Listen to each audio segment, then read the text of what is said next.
రుద్రాక్ష వేసుకున్నంత మాత్రాన అపర కోటీశ్వరులు అవుతారు అంటే, పెద్ద జాబ్ వస్తుంది, వీసా వస్తుంది అంటే, మరి చదువులన్నీ దేనికి? రుద్రాక్ష వేసుకుంటే పెళ్ళైపోతే అసలు రుద్రాక్ష ఎవరు వేసుకోవాలి? ఈ మధ్య ఇదో కొత్త వింత.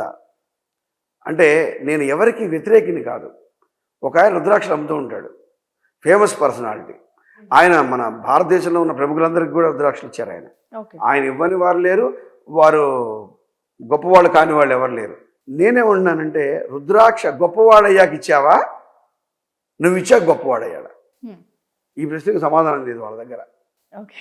ఎందుకు అంటే మన మన ప్రధానమంత్రిలోనే చాలామందికి ఇచ్చారు ఆయన. ప్రధానమంత్రి అయిన తర్వాత ఈయన పుట్టాడు. యాక్చువల్గా అప్పటికి ఈయన పుట్టలేదు. మహామహులు ఎన్టీ రామారావు గారికి రుద్రాక్ష ఇచ్చినట్టు ఒక ఫోటో ఉంటుంది ఆయన దగ్గర. అలాగే శంకర్ దయాళ్ శర్మ గారికి ఇచ్చినట్టు ఒక ఫోటో ఉంటుంది. శంకర్ దయాళ్ శర్మ గారి వయస్సు ఎంత, ఈ రుద్రాక్షలు అమ్మే ఆయన వయస్సు ఎంత? అంటే శంకర్ దయాళ్ శర్మ గారు ఎప్పుడు అంత స్థితికి వెళ్ళిపోయాడు? ఎప్పుడు నువ్వు రుద్రాక్ష ఇచ్చావు అంటే, రుద్రాక్షలో గొప్పతనం లేదు అనను, పవిత్రమైనటువంటి ఒక పదార్థం.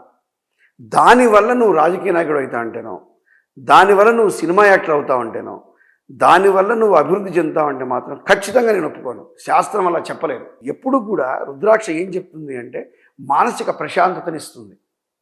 అంటే నేను ఒక అభ్యాసం చేస్తున్నా, అంటే ఒక వేదం చదువుతున్నా, లేదా ఒక ఆగమశాస్త్రం చదువుతున్నా, ఒక ముహూర్త శాస్త్ర పఠనం చేస్తున్నా, ఆ రుద్రాక్ష నా మెడలో ఉండబట్టి నాకు మానసిక సంతృప్తి ఉంటుంది.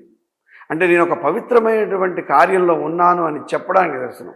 మహర్షులు ధరించేవాళ్ళు, ఎప్పుడు తపస్సు చేసేవాళ్ళు ధరించేవాళ్ళు. వాళ్ళు మహర్షులు కూడా వివాహం చేసుకున్నారు.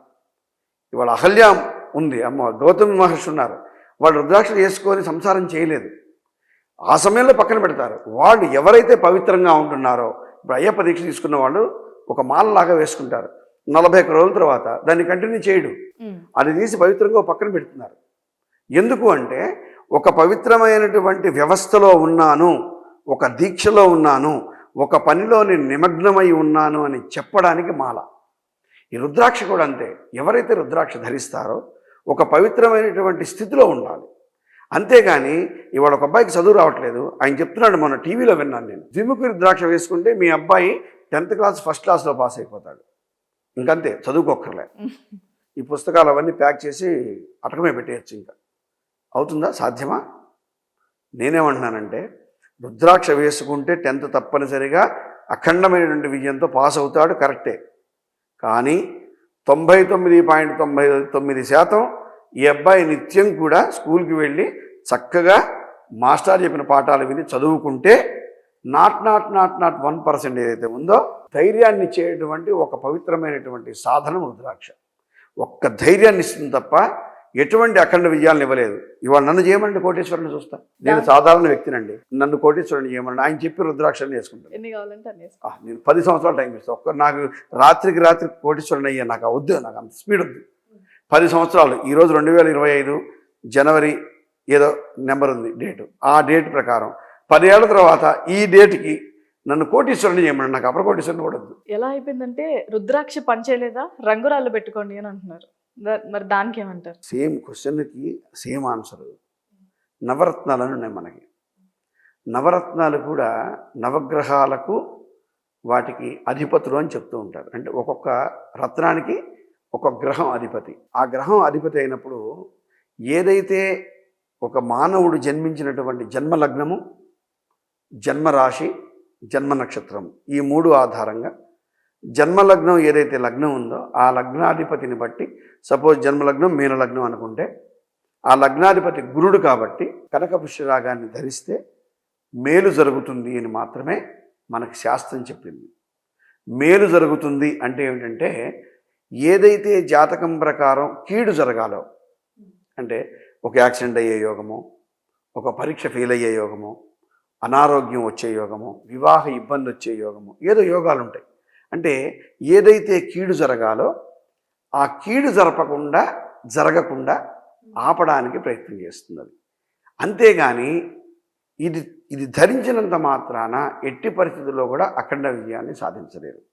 అది లగ్నానికి సంబంధించిన అధిపతి కానివ్వండి. అలాగే కొంతమంది మేష రాశి అనగానే పగడం పెట్టుకోండి, ఎర్ర పగడం పెట్టుకుంటే అద్భుతాలు సృష్టించవచ్చు. 100% అద్భుతాలు సృష్టించలేరు. ఎందుకు అంటే ఈ రాళ్ళు అమ్మే వ్యక్తి ఉన్నాడే, ఈ కనకపుష్యరాగం, ఈ పగడం అమ్మే వ్యక్తి ఎవరైతే ఉన్నారో సాధారణ జీవనాన్ని గడుపుతూ ఉంటాడు. నేను చాలామంది ఇళ్ళకి వెళ్ళి చూశాను. నేను రత్నాలు రాళ్ళు అమ్మేవాళ్ళ ఇళ్ళకి. చిన్న ఇల్లు, ఓ 2 పిల్లలు, మరి ఇవే రాళ్ళు వాళ్ళ ఇంట్లో ఒక్కొక్క డజన్ ఉన్నాయి. మరి అతనేంటి అంత తక్కువ స్థితిలో ఉన్నాడేమిటి? నాకు అర్థం కాల. ఆయన పెట్టుకోలేదేమో. పెట్టుకోపోయిన ఇంట్లో ఉన్నాయి కదా. అంటే అర్థం ఏమిటంటే నీ దగ్గర పదార్థం ఉంటే నువ్వు ప్రతిభావంతుడు కాలేవు. పదార్థం నీకు సపోర్ట్ చేస్తుంది, కొంత సపోర్టు. ఎప్పుడైతే ఆ పదార్థానికి సంబంధించినటువంటి, అంటే ఒక పగడం పెట్టుకున్నాను, ఏమిటి కుజుడు అధిపతి, ఆటంకాలు వస్తూ ఉంటాయి. అంటే వివాహం కానివ్వండి, సంతానం కానివ్వండి, అంటే ఏ పనైనా మొదలుపెట్టినప్పుడు అందరికీ 10 రోజుల్లో అవుతే మనకు ఒక 20 రోజులు పడుతుంది సమయం. అంటే ఆటంకాలు వస్తూ ఉంటాయి. ఆ ఆటంకాలు రాకుండా నేను పగడం పెట్టుకోమంట. కూర్చుంటే పగడం పెట్టేసుకున్నాను, 4 వేలకు 4 పగడాలు పెట్టుకున్నా, హాయిగా కూర్చున్నా సోఫాలో. అయిపోతాయా నా పనులు? ప్రయత్నం చేయవలసింది ఎవరు? నేనే ప్రయత్నం చేయాలి. పరిగెట్టాల్సింది నేనే, ప్రయత్నం చేయాల్సింది నేనే. నా లోపల ఉన్నటువంటి శక్తిని తప్పనిసరిగా బయటికి తీయాల్సింది నేనే.